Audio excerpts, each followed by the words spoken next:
Okay, so welcome back.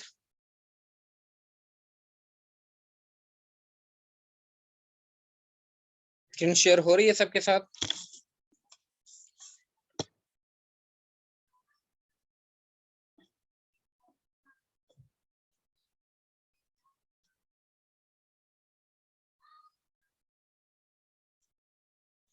Okay, so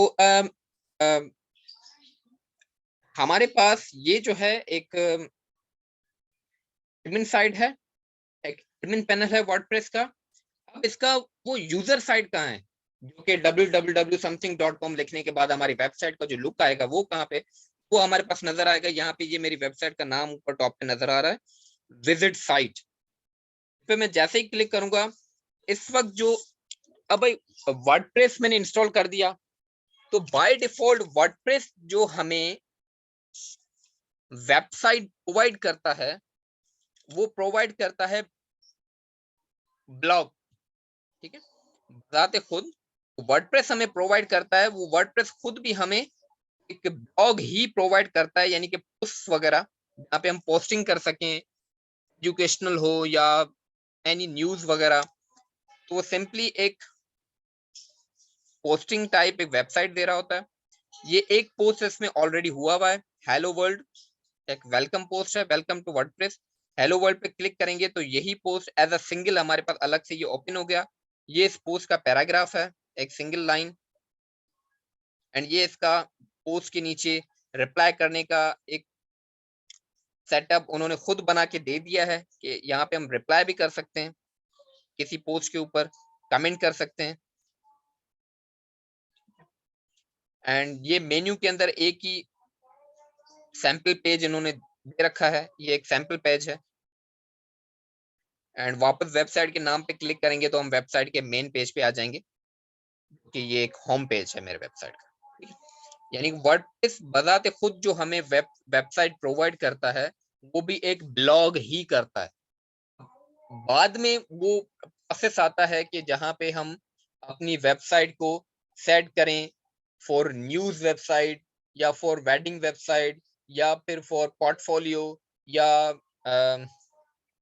e commerce या फिर LMS कोई बनाए वगैरह वगैरह। ठीक है, मगर स्टार्टिंग में वर्डप्रेस इंस्टॉल करने के बाद जो हमें सबसे पहले जो वेबसाइट दी जाती है वो ब्लॉग ही होता है। तो welcome to blog, welcome to WordPress. अब इस ब्लॉग में इन्होंने सबसे पहले क्या दिया, ब्लॉग के अंदर है क्या, ब्लॉग के अंदर सिर्फ और पोस्टिंग है। ठीक है, तो हमारे पास इस वर्डप्रेस के मेन एडमिन पैनल के अंदर भी हमारे पास आफ्टर होम पोस्ट का एक मेन्यू बना हुआ है, जिसपे हम जब क्लिक करेंगे तो हमारे पास देखें ये पूरा सेटअप इन्होंने खुद से ही बना के दे दिया। अब जो कोडिंग से हम जो वेबसाइट बनाते हैं ना, जो कोड करके जो प्रोग्रामिंग करके, उसमें हम ये सब चीजें खुद से बनाते हैं। ठीक है, यानी कि ये जो पूरा एडमिन पैनल भी आपको जो नजर आ रहा है ना, ये भी हम खुद से एक एक चीज कोड करके बनाते हैं, जो कोडिंग से अलग से प्रोग्रामिंग करके जो वेबसाइट्स बनाई जाती है। ठीक है, यानी कि उनमें ये ऑल पोस्ट का अलग से पेज हम खुद से बनाते हैं, ऐड न्यू का, कैटेगरी, टैग्स, ये हर एक चीज एक एक करके बनाई जाती है। मगर वर्डप्रेस क्या है, एक बनी बनाई चीज हमें मिल चुकी है और हमने सिर्फ और सिर्फ क्या करना है, उसको यूज करना है। ठीक है, अब जब मैंने पोस्ट पे क्लिक किया तो यहाँ पे ये ऑल पोस्ट का पेज है, जहाँ पे जितनी भी पोस्टिंग हम अपने ब्लॉग के अंदर करेंगे वो सारा हमें यहाँ पे नजर आएगा। और हमें हमें इस वक्त एक डेमो पोस्ट यानी कि हेलो एडमिन नजर आ रहा है। ये पोस्ट करने वाला कौन है, एडमिन है, यानी कि मैं, क्योंकि मैंने यूजर नेम एडमिन रखा था ड्यूरिंग इंस्टॉलेशन। अनकैटेगराइज्ड है, ठीक है, क्योंकि सपोज कि ये वेब डेवलपमेंट से रिलेटेड ब्लॉग है, तो इनमें हम कैटेगरी सेट कर सकते हैं कि भाई पोस्ट कैटेगरी पीएचपी, तो उस कैटेगरी में सिर्फ पीएचपी से रिलेटेड ही पोस्ट होंगे। या फिर मैंने कैटेगरी बना दी जावा स्क्रिप्ट, या फिर मैंने कैटेगरी बना दी वर्डप्रेस, या फिर मैंने कैटेगरी बना दी वेब डेवलपमेंट के लिए नोड जेएस, एंगुलर वगैरह वगैरह। ये जितने भी मैं नाम ले रहा हूँ ये डिफरेंट प्रोग्रामिंग लैंग्वेजेस हैं जो कि यूज होती हैं फॉर वेब डेवलपमेंट। तो उनसे रिलेटेड जो है वो यहाँ पे पोस्ट आ जाएंगी। ठीक है, तो ये कैटेगराइज हैं, टैग्स जिनकी टैग्स बेसिकली क्या होते हैं, टैग्स वो चीज होती है कि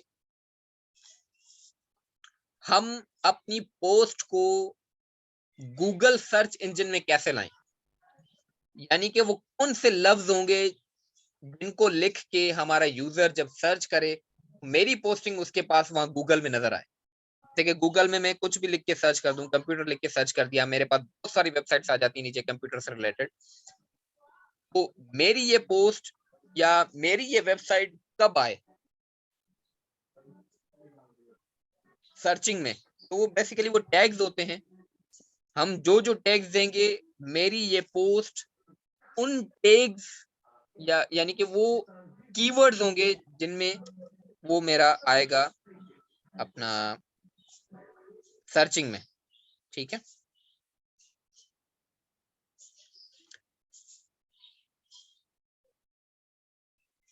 मैं सबसे पहले इसी हेलो वर्ल्ड को जब क्लिक करूंगा,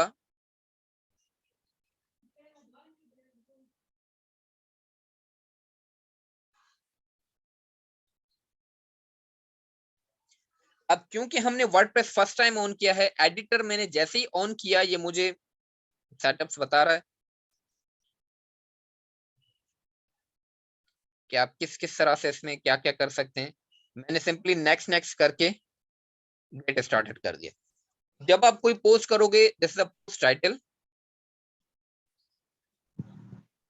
ठीक है, एंड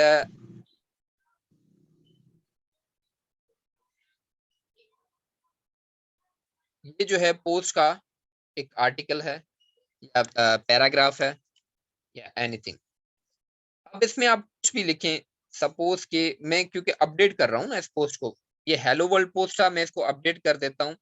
मेरी जो वेबसाइट है वो क्या है, डेवलपर्स ब्लॉग, ऐसे मैं इसको अपडेट कर देता हूँ। ठीक है, मैंने PHP लिख दिया एंड यहाँ पे मैं कर देता हूँ PHP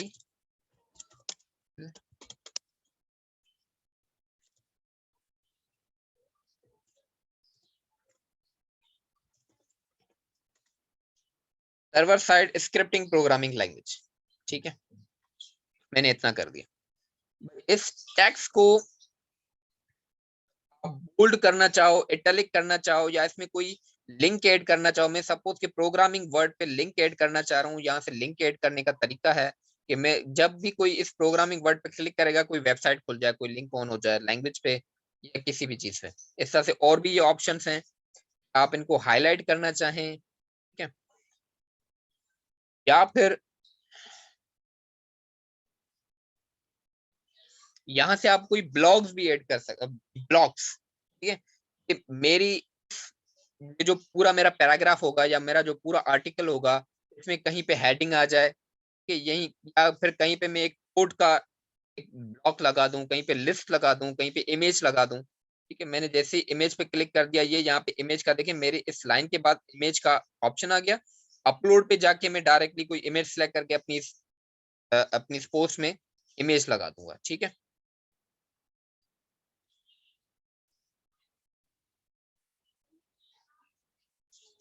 रिमूव इमेज मैंने हटा दी, हाल मेरे काम की नहीं।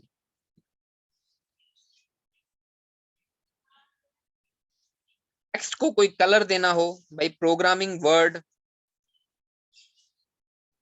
को मैं कलर देना चाहूं, अब देखें ये क्या है, एक बना बनाया एडिटर है, इसमें तमाम ऑप्शंस ऐसे हैं जो कि खुद बता रहे हैं कि भाई मुझे किस तरह से यूज करो या मैं किस चीज के लिए हूँ। ठीक है, इस तरह से एडवांस के अंदर आएंगे तो भाई अलग से अगर मुझे इसी पोस्ट के अंदर कहीं पे HTML यूज करना है कि या फिर CSS यूज करके उसी टेक्स्ट को अलग से क्लास वगैरह प्रोवाइड करके मुझे खुद से डिजाइन करना है, तो आप कोडिंग की मदद से भी कर सकते हैं। हर ऑप्शन इन्होंने दे दिया। अगेन पोस्ट के अंदर हम जाएंगे, इस वक्त क्योंकि मेरे पास ऑथर एक ही है, सिंपल एडमिन ही नजर आ रहा है, पर अगर आपके पास मल्टीपल यूजर्स हैं वेबसाइट के अंदर, आपने अपनी वेबसाइट के एडमिन पैनल को ऊपर एक और यूजर बना के किसी और को भी दे दिया कि भाई मेरी ये वेबसाइट मैं भी मैनेज करूंगा, तुम भी मैनेज करना, ठीक है, तो वो ऑथर भी यहाँ से अलग से सिलेक्ट किया जा सकता है। ठीक है, अगर कोई इंपॉर्टेंट पोस्ट है, मैंने पोस्ट कर दी stick to top of blog, click कर दूंगा, ये मेरी पोस्ट बिल्कुल टॉप पे नजर आएगी।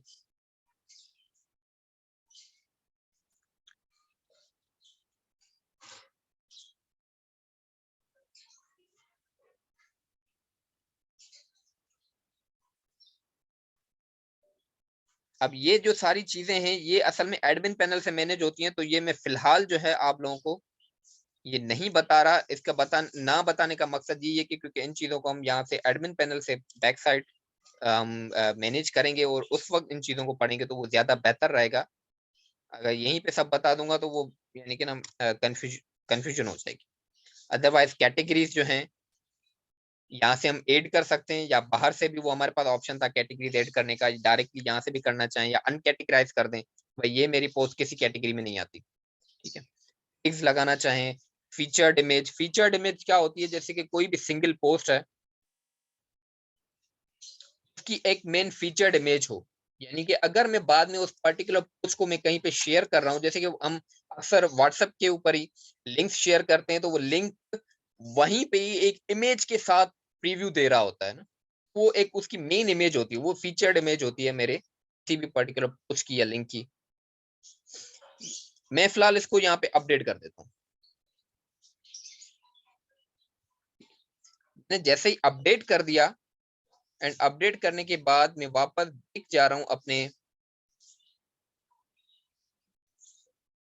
एडमिन पैनल के ऊपर, तो देखिए मेरे पोस्ट का जो नाम है वो पीएचपी हो चुका है, ठीक है। और यहाँ पे आके मेन वेबसाइट के अंदर भी आके अगर जब मैं रिफ्रेश करूंगा तो देखिए मेरी जो पोस्ट है वो हेलो वर्ल्ड की बजाय पीएचपी हो चुकी है, एंड जो पैराग्राफ लिखा हुआ था वो भी चेंज हो चुका है, और जून 4 2024 की डेट भी बता रहा है, आज के दिन की पोस्ट है वगैरह वगैरह। क्लियर है यहाँ तक?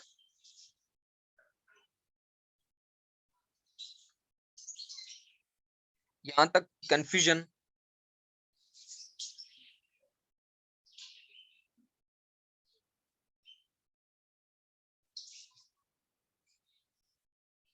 इन के बहुत से आप में से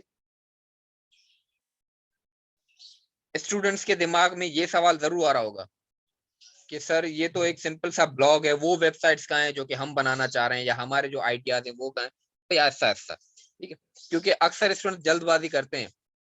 मैं ऑलमोस्ट 2015 से टीचिंग कर रहा हूँ इसी वेब डेवलपमेंट की, सॉफ्टवेयर डेवलपमेंट, वेब डेवलपमेंट, तो एंड हंड्रेड्स ऑफ बैचेस में अब तक पढ़ा चुका हूँ।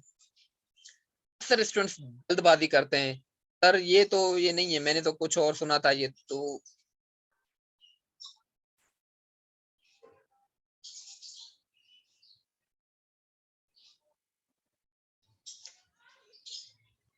स्टेप बाय स्टेप जो है हम जो है आगे बढ़ रहे होते हैं, चीजों को सीख रहे होते हैं और मैनेज कर रहे होते हैं।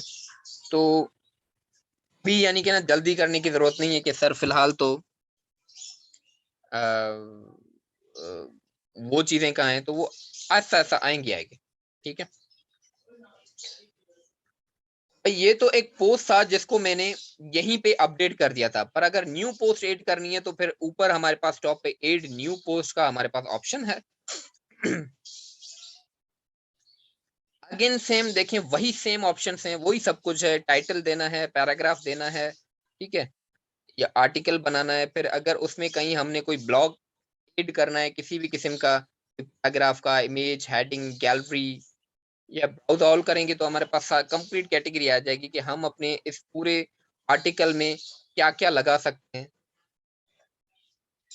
वही हम क्या क्या लगा सकते हैं, पैराग्राफ, टेबल्स बीच में लगा सकते हैं, एजेस, gallery, audio, cover, file, video, buttons बीच में कहीं लगा सकते हैं अगर हमें कहीं पे जरूरत पड़ रही है, ठीक है। HTML, कस्टम HTML, कहीं पे बीच में मैंने HTML कस्टम लगा दी और मैं उसके अंदर अपनी HTML के टैग्स या प्रोग्रामिंग करके कुछ लगाना चाहूं,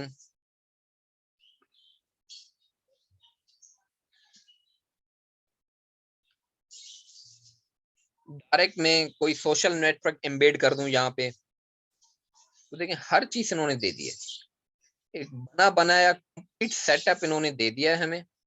अब हमने क्या करना है, सिर्फ उसको यूज करना है।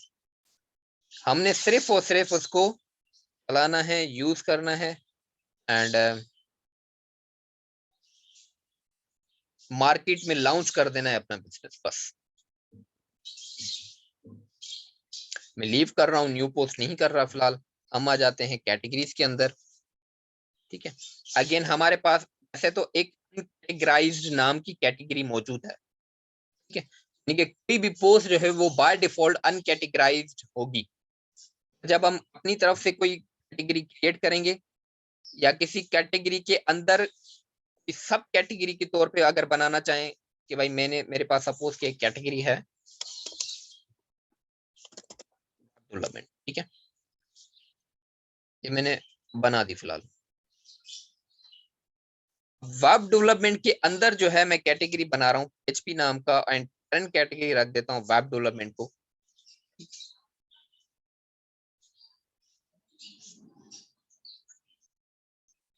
ये ज्यादा बेहतर रहता है। अब देखें PHP के आगे एक लाइन लगा हुआ है। लाइन मीन्स के ये PHP जो कैटेगरी है ये असल में वेब डेवलपमेंट का सब कैटेगरी है।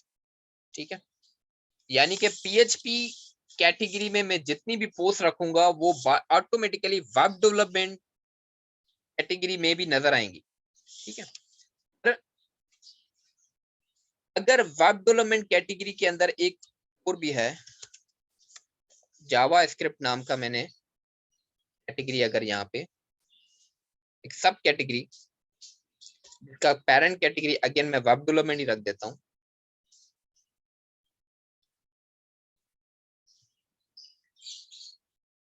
PHP कैटेगरी में मैं जितनी भी पोस्ट रखूंगा वो वेब डेवलपमेंट की कैटेगरी में तो नजर आएंगी क्योंकि वो पेरेंट है। जावा स्क्रिप्ट की कोई भी पोस्ट, जावा स्क्रिप्ट कैटेगरी की कोई भी पोस्ट PHP कैटेगरी में कभी भी नजर नहीं आएगा, ना ही PHP कैटेगरी का कोई पोस्ट जावा स्क्रिप्ट कैटेगरी के अंदर नजर आएगा क्योंकि ये दोनों एक अलग अलग कैटेगरीज हैं। अगेन रिपीट कर रहा हूँ वही चीज, ये चीज भी सेट करने के लिए कि कौन सी चीज कौन सी कैटेगरी में नजर आए, ये सब चीजें भी हमने अलग से कोड करके एक एक करके बनानी पड़ती है प्रोग्रामिंग के अंदर। अगर हम कोई website with the help of programming बनाए, with the help of coding बनाए, मगर ये चीज कंप्लीटली हमें बनी बनाई मिल चुकी है।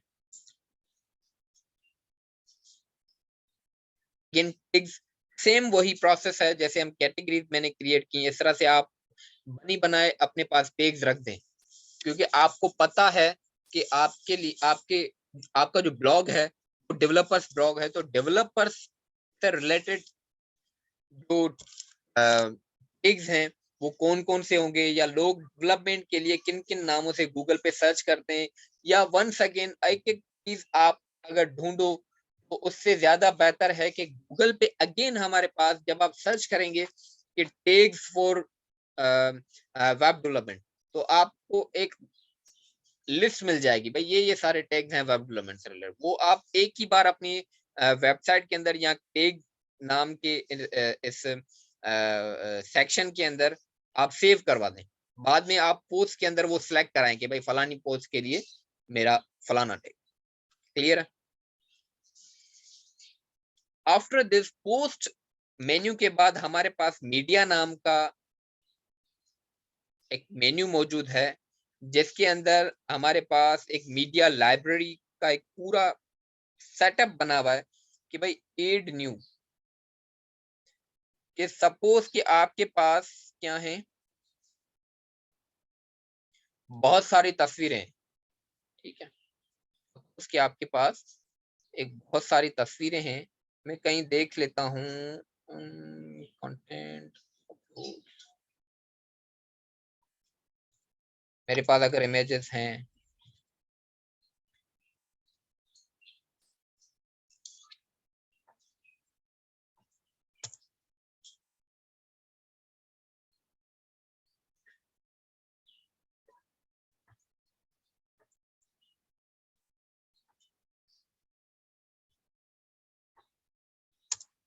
ये भी और ब्लॉग है कि मैंने वर्डप्रेस के ऊपर ही बनाया था जिस, और ये जो ब्लॉग है ये मैंने एक मैगजीन के लिए बनाया था जहाँ पे वो पोस्ट वगैरह करते थे। सपोज कि ये 3 पिक्चर्स हैं, मैं सिलेक्ट कर रहा हूँ और ये 3 पिक्चर्स में अपने ब्राउजर में जाके यहाँ पे सिंपली देखिए ड्रैग एंड ड्रॉप का पूरा एक सेटअप बना हुआ है। मैंने जाके सिंपली इमेजेस को वहां पे रख दिया।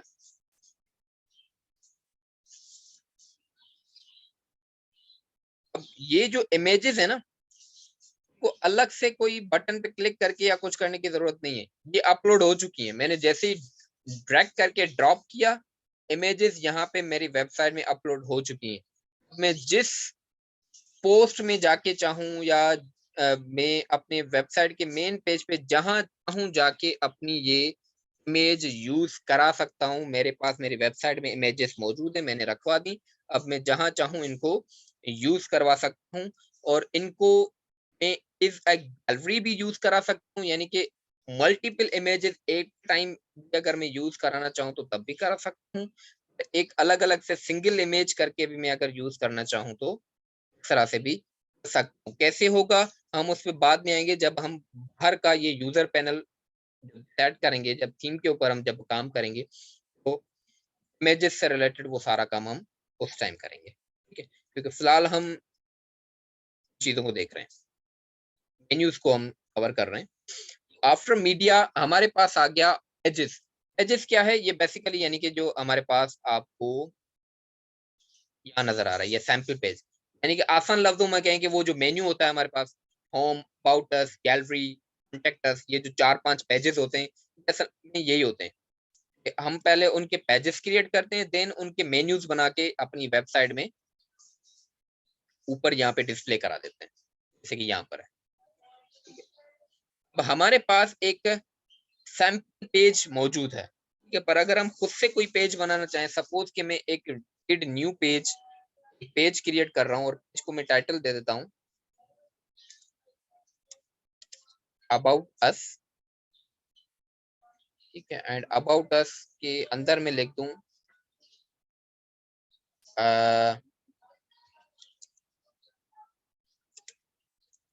We are developers.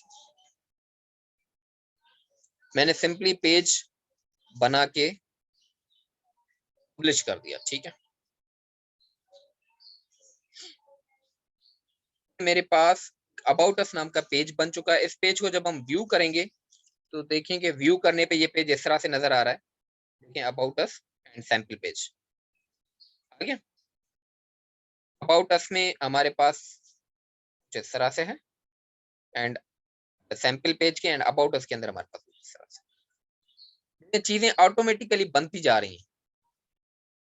मगर अभी भी इस वक्त आपके पास जो चीजें नजर आ रही हैं वो एक रुकी रुकी हैं, कलरफुल नहीं है, कोई थीम नहीं है, कोई इमेज नहीं है। तो सब चीजों पे अभी हम आने वाले हैं। ये हमारा कमेंट सेक्शन है। हमारे जितनी भी पोस्ट हैं उन पे जो भी कमेंट होंगे यहाँ पे ऑल कमेंट्स हमारे पास नजर आ रहे हैं, ठीक है। यहाँ तक कि उन कमेंट्स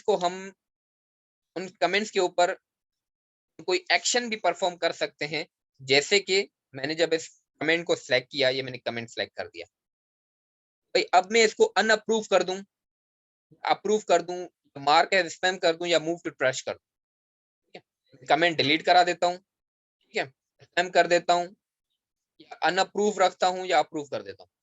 अनअप्रूव से मुराद यानी कि मेरा जो पर्टिकुलर वो कोई भी मेरे पोस्ट के ऊपर कमेंट करेगा वो बाय डिफॉल्ट अनअप्रूव्ड होता है, ठीक है। यहाँ से जाके फिर हमने अप्रूव करना, क्योंकि हो सकता है कोई किसी गलत किस्म का भी कमेंट कर दे तो मैं उसको अपनी वेबसाइट पे दिखाना ही नहीं चाह रहा, मैं उसको अनअप्रूव रखूंगा, तो वो कमेंट मेरे किसी भी पोस्ट के नीचे नजर ही नहीं आएगा, ठीक है।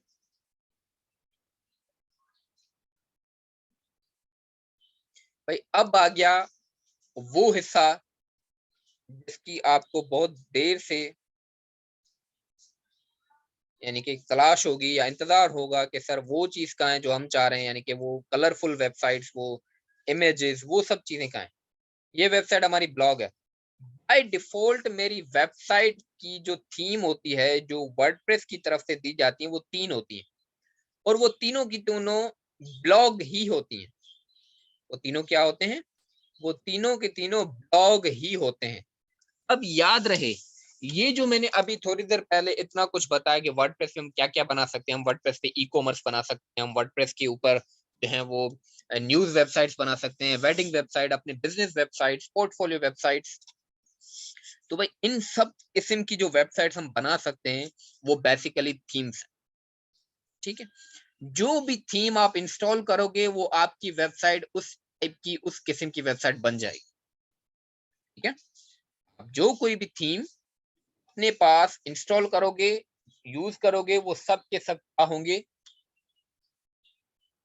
आपकी वो असल वही वेबसाइट होगी। ठीक है, एक्सपीरियंस के अंदर हमारे पास 3 थीम्स जो वर्डप्रेस की तरफ से खुद हमें दे दी गई हैं वो तो मौजूद हैं। सपोज कि मैं, हमारे पास इस वक्त ये एक्टिव थीम है, मैं इसको एक्टिव कर देता हूँ। फिलहाल मैंने एक्टिव पे क्लिक कर दिया। अब मेरी वेबसाइट की थीम ये है। मैं यहाँ आके जैसे ही रिफ्रेश करूंगा, देखिएगा मेरी वेबसाइट का लुक चेंज हो जाएगा। लेकिन चेंज हो गया सब, क्योंकि मैंने थीम चेंज कर दी। अब मेरी वेबसाइट ये है। वेबसाइट के अंदर जो भी कंटेंट होगा, जो भी मटेरियल होगा वो वही होगा, जैसे कि उस पोस्ट एक PHP नाम की थी, वही नजर आ रहा है। ठीक है, और कुछ नहीं है।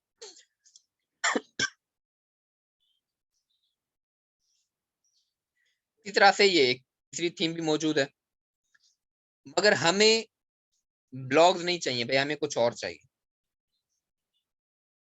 Simply go to add new theme.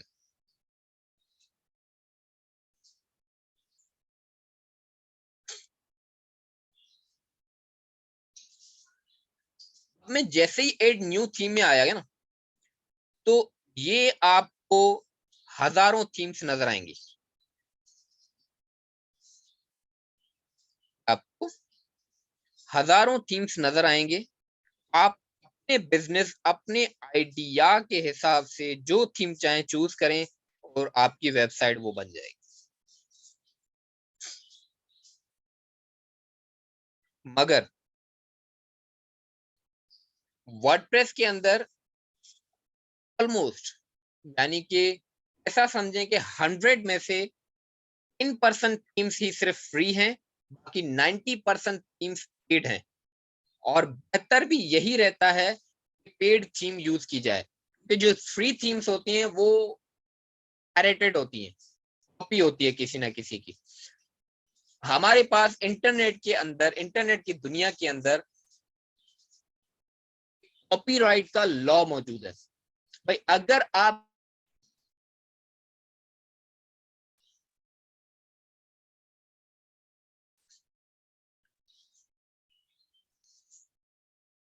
हमारे पास क्या है, एक लॉ मौजूद है, एक कॉपीराइट का। अगर आपकी थीम या अगर आपकी वेबसाइट किसी भी ऐसी वेबसाइट से मैच कर जाती है जो कि ऑलरेडी इंटरनेट के ऊपर चल रहा है, तो वो उस वेबसाइट का मालिक आपके ऊपर केस कर सकता है कॉपीराइट का, कि भाई मेरी थीम के जैसा थीम तुम यूज कर रहे हो, या तुमने मेरी थीम चोरी की है, वगैरह वगैरह। ठीक है, और इसकी काफी सख्त सजा भी है। तो बेहतर ये रहता है, यानी कि जैसे कि हमें जब प्रोजेक्ट्स मिलते हैं, लोग हमें प्रोजेक्ट्स देते हैं, भाई मुझे मुझे मेरे बिजनेस की वेबसाइट चाहिए, तो हम उन्हें यही कहते हैं कि भाई आपकी जो वेबसाइट हम बना के देंगे उसकी टोटल डेवलपमेंट ये है, एंड उसके थीम चार्जेस ये हैं, और थीम परचेज ही लेनी है। ठीक है, अक्सर क्या होता है कि वो जो क्लाइंट्स हमें जो प्रोजेक्ट्स देते हैं बनाने के लिए, वो क्लाइंट खुद ही थीम परचेज करके दे देते हैं, फिर हम जस्ट उनकी कस्टमाइजेशन एंड डेवलपमेंट की चार्जेस से चार्ज करते हैं। अगर कोई क्लाइंट ऐसा कहता है कि नहीं, थीम भी फिर आप ही कर दो भाई, मुझे कुछ समझ में नहीं आ रहा, फिर हम उन्हें वो चीजें उस हिसाब से के देते हैं खुद ही सब कुछ। मगर थीम वर्डप्रेस की वेबसाइट की जो भी यूज करनी है, वो बेहतर एंड रिकमेंडेड यही है कि वो पेड यूज की जाए, फ्री थीम यूज ना की जाए। अदरवाइज ये जो वर्डप्रेस जितनी भी थीम्स दे रहा है, इनमें काफी फ्री भी हैं, काफी पेड भी हैं। या फिर कुछ थीम्स ऐसी होंगी कि लिमिटेड जो है वो डेटा दे रही होंगी, कि भाई अगर आपको कंप्लीट वेबसाइट चाहिए तो फिर परचेस करो, अदरवाइज फ्री में हम सिर्फ ये इतना इतना लिमिटेड ही चीजें आपको दे सकते हैं।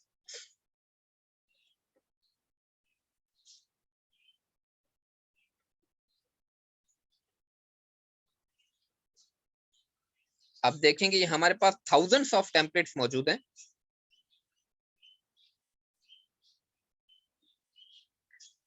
अब जैसे कि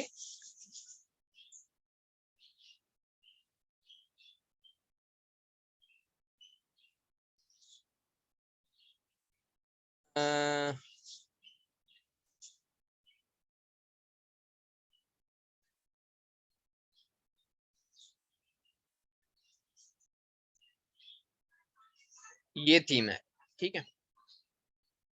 थीम अभी हम इंस्टॉल नहीं कर रहे हैं, मगर मैं आपको बता रहा हूँ सिर्फ कि जैसे कि ये थीम है, अब ये ई कॉमर्स थीम है, यानी कि शॉपिंग वेबसाइट है।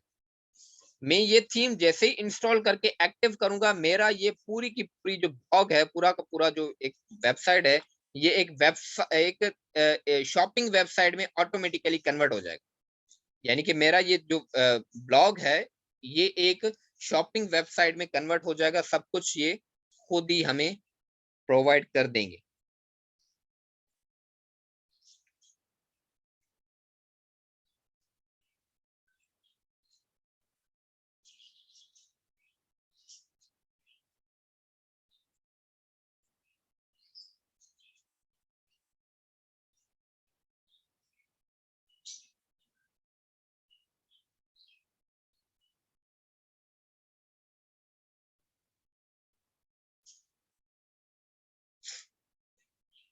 मैं सपोज के इसके पर क्लिक कर रहा हूँ।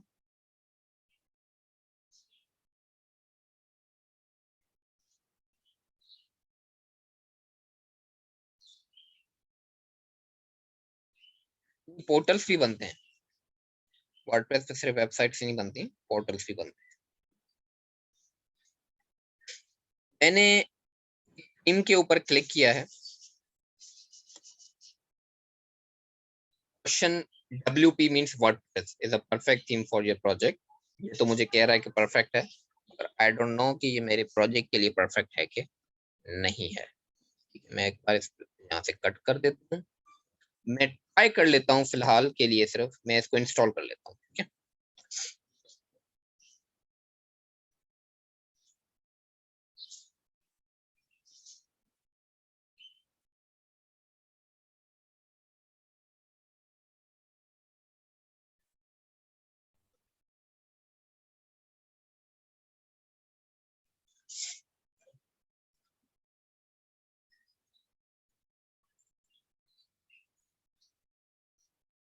अगेन जब अपीयरेंस पे क्लिक किया, अब मैंने ये एक थीम इंस्टॉल की है, तो मेरे पास पहले जो सिर्फ 3 थीम्स थे, अब मेरे पास एक 4th थीम भी मौजूद है। ठीक है, मैं फिलहाल इसको एक्टिव नहीं कर रहा कि मेरे पास और भी ऑप्शंस हैं, कस्टमाइज है, विजेट्स हैं, तो हमने फिलहाल उनको भी देखना है, उनको भी पढ़ना है।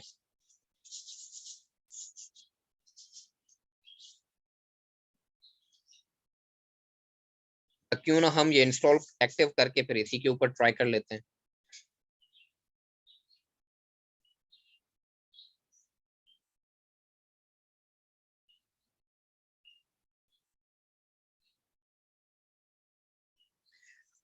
कोई भी थीम जब आप इंस्टॉल कर लेते हैं, वो थीम जो है अपने साथ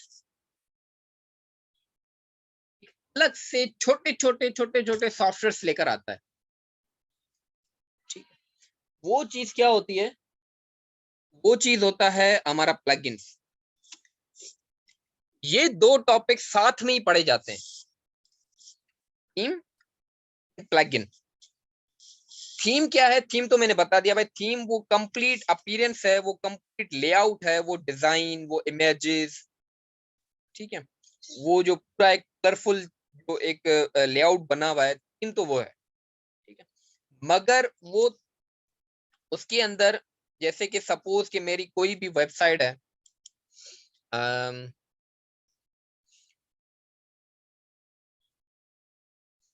जिसके अंदर ऊपर टॉपिक स्लाइडर लगा हुआ है, इमेजेस मूव कर रही हैं फ्रॉम लेफ्ट टू राइट।